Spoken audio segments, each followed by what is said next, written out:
पहली बार भारत तालिबान में औपचारिक बातचीत। भारत ने आतंकवाद पर तालिबान को नसीहत दी, आतंकियों को शरण ना दे तालिबान। यह भी कहा भारतीयों की सुरक्षित वापसी का रास्ता बनाया जाए, यह बात भी दोहराई।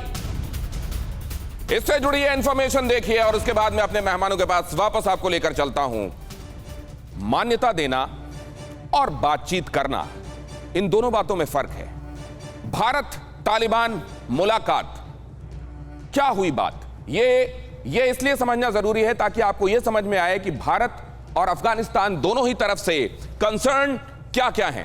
भारत ने क्या कहा, भारतीयों की सुरक्षित वापसी इंश्योर किया जाए, उसको सिस्टमैटिक तरीके से और सुरक्षित तरीके से उनकी वापसी हो, यह इंश्योर किया जाए। तालिबान ने कहा कि सही दस्तावेज पर लोग वापस जा सकते हैं। यह बात बार बार दोहराई जा रही है। टीवी 9 भारतवर्ष के साथ सुहेल शाहीन ने अपनी बातचीत में कहा था कि अगर डॉक्यूमेंट हैं, जेन्युइन डॉक्यूमेंट हैं, तो हमको कोई आपत्ति नहीं है। भारत ने कहा भारत विरोधी गतिविधियों से दूरी, उनकी जमीन से भारत विरोधी गतिविधियों को प्रश्रय नहीं मिलना चाहिए। तालिबान ने कहा भारत से हम दोस्ताना संबंध चाहते हैं। सो फार सो गुड। लेकिन इसके साथ जो कहा गया है, क्या वो निभाया भी जाएगा? भारत ने कहा आतंकवादियों को शरण ना दी जाए, किसी के खिलाफ हमारी धरती का इस्तेमाल नहीं होगा। यह बात उन्होंने बार बार कही है। लेकिन क्या यह गारंटी वो ले सकते हैं? क्या उनके अंदर जितने फैक्शंस हैं उन सब की नुमाइंदगी करने का दम वो भर सकते हैं? आईएसआईएस के जैसे अगर एलिमेंट्स वहां पर हैं तो क्या अपनी जमीन से क्या होगा क्या नहीं, इस बात की गारंटी वो ले सकते हैं? भारत तालिबान मुलाकात के मायने, जब ये मायने समझने की हम कोशिश कर रहे हैं तो हमको ये समझना चाहिए समग्रता में कि ये बात यहां से जो शुरू हुई वो कहां जा रही है। भारत तालिबान मुलाकात के मायने, पहली वजह भारत पर तालिबान का ये जो रुख है कि चलिए बातचीत के लिए, औपचारिक रूप से बातचीत के लिए अक्रॉस द टेबल बैठे, तो ये क्यों? तालिबान लंबे समय से भारत से रिश्ते सुधारने में जुटा हुआ है, इशारे दे रहा है, प्रत्यक्ष दे रहा है और परोक्ष रूप से भी दे रहा है।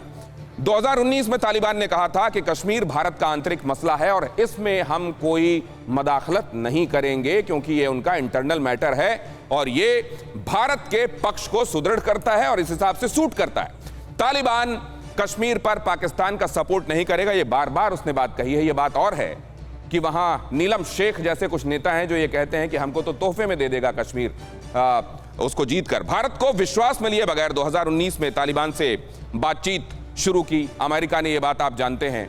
ये जब बात शुरू हुई कि अमेरिका ने इसको एक तरफा यूनिलैटरली अपनी तरफ से गति देनी शुरू कर दी। लोगों ने यह भी कहा कि इस तरीके से तो आप उनको स्टेट एक्टर्स मान रहे हैं, उनको बुला रहे हैं, आपने अमेरिका बुलाकर उनसे बातचीत करने की, डोनाल्ड ट्रंप की मैं बात कर रहा हूं, उसका न्योता दे दिया। अब अगर हिंदुस्तान ये नहीं करता तो क्या होता? अगर हिंदुस्तान ये पहलकदमी नहीं करता, अगर उस पहलकदमी का जवाब नहीं देता तो क्या होता? भारत को विश्वास में लिए बगैर अमेरिका शुरुआत कर चुका था। उधर आप जानते हैं जैसे ही तालिबान ने काबुल पर कब्जा किया, पाकिस्तान, रूस, चीन से लेकर ईरान तक उसको मोमेंटम देने में लग गए, अपनी तरफ से बातचीत करने में लग गए। उनको मान्यता देने के लिए या उसका खैर मकदम करने के लिए उन्होंने ऑफिशियल स्टेटमेंट देने शुरू कर दिए। अमेरिका ने भारत को दोहा की बातचीत में शामिल नहीं किया था, उसको कॉन्फिडेंस में भी नहीं लिया था। और अगर इस बात को भारत नजरअंदाज करता तो क्या होता? तालिबान से इस बातचीत का न्योता, उनके इनिशिएटिव पर रिस्पॉन्ड किया जाना किस लिए जरूरी था, वो अब मैं आपको बताता हूं। वरना यह होता कि अफगानिस्तान में भारत का जो इतने दिनों का निवेश, हालांकि वो निवेश किसी मॉनेटरी रिटर्न के लिए नहीं है, लेकिन एक मुल्क से रिश्ते सुधारने के लिहाज से अगर हमने 23,000 करोड़ रुपए का इन्वेस्टमेंट कर दिया है तो हम उसको यूं ही नहीं जाया जाने दे सकते। मध्य एशिया में भारत की पहुंच बनी रहे, इसके लिए ये रिश्ते जरूरी हैं और इसलिए भी जरूरी है कि कूटनीतिक फ्रंट पर हम अलग थलग ना पड़ जाएं। अगर रूस वहां एंट्री मार रहा है, चीन वहां एंट्री मार रहा है, अमेरिका पहले से उनसे बातचीत कर रहा है, तो भारत के लिए अलग थलग पड़े रहना, जबकि वो एकदम करीब है, अफोर्ड करना नहीं कर सकता था हिंदुस्तान। तालिबान भारत से ट्रेड चाहता है, ये बात सब जानते हैं।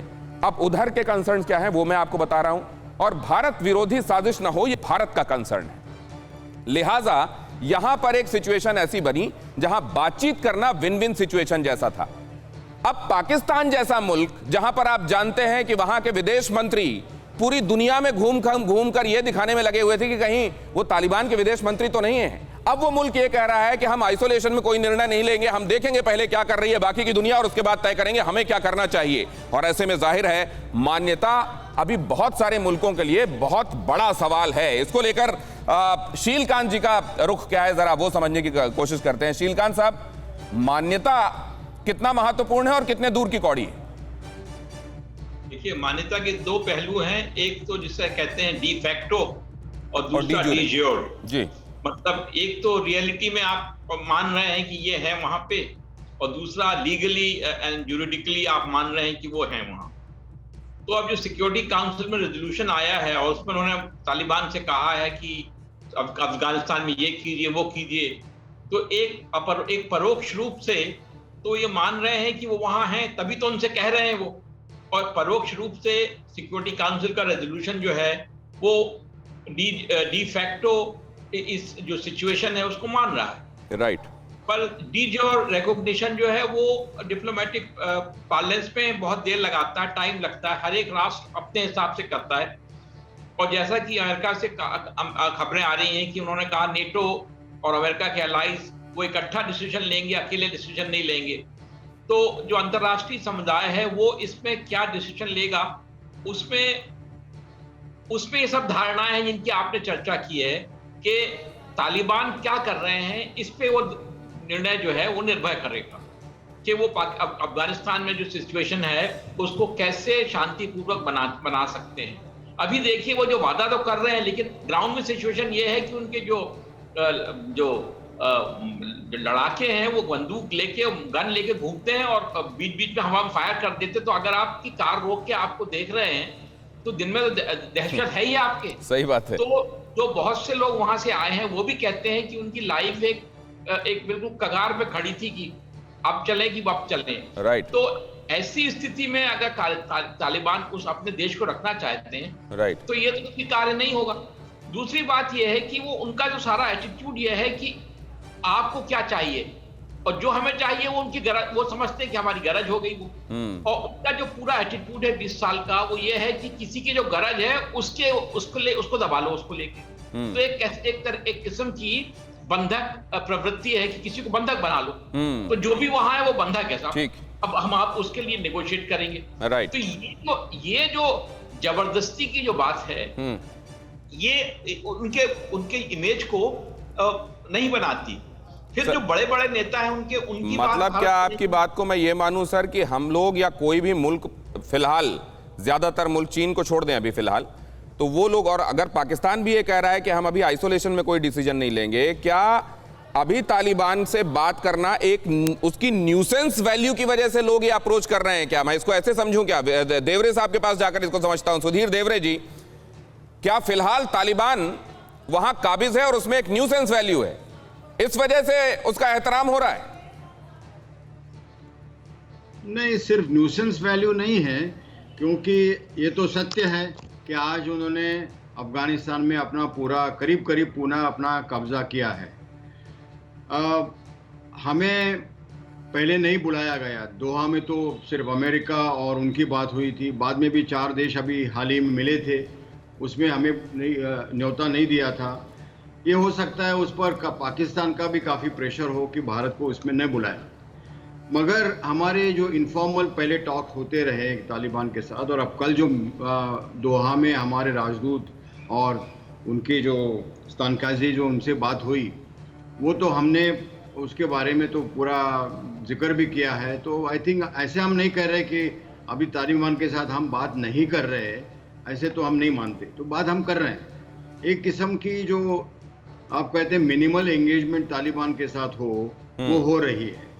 और जो अभी वहाँ के हालात है उसमें वो एंगेजमेंट कितनी बढ़े, कौन सी उस पर कौन से स्तर पे जाए, कौन सा रूप ले, ये तय करना वहाँ की जो लोग अंदर की सिचुएशन है उस पर भी निर्भर है। क्योंकि अभी भी तालिबान एक ही तालिबान है क्या, वह हक्कानी नेटवर्क है, वहाँ ISK भी है, और भी नॉन पश्तून जो है उनका भी रेजिस्टेंस चल रहा है, पंजशीर में अभी तक लड़ाई चल रही है। राइट। तो ऐसे हालात में कब तक तालिबान का एक तरह से अपना पूरा वहाँ कब्जा हो जाएगा, उनका पूरा, जैसे अभी शिलकान जी ने कहा कि रिकॉग्निशन के लिए डी फैक्टो होनी चाहिए, यूजर तो वाकई बात हो, अभी भी डी फैक्टो पूरी हुई है कि नहीं, उसकी खातिर जमा करना बहुत जरूरी है। उसकी खातिर जमा करना बड़ा आवश्यक। सुधीर देवरे सर, एक रिक्वेस्ट है, आपके चेहरे पर रोशनी पूरी पड़ नहीं रही, अगर ये मुमकिन हो कोई रोशनी का सोर्स हो सर, तो वो अगर आपका चेहरा और बेहतर नजर आएगा तो और बेहतर लगेगा। लेकिन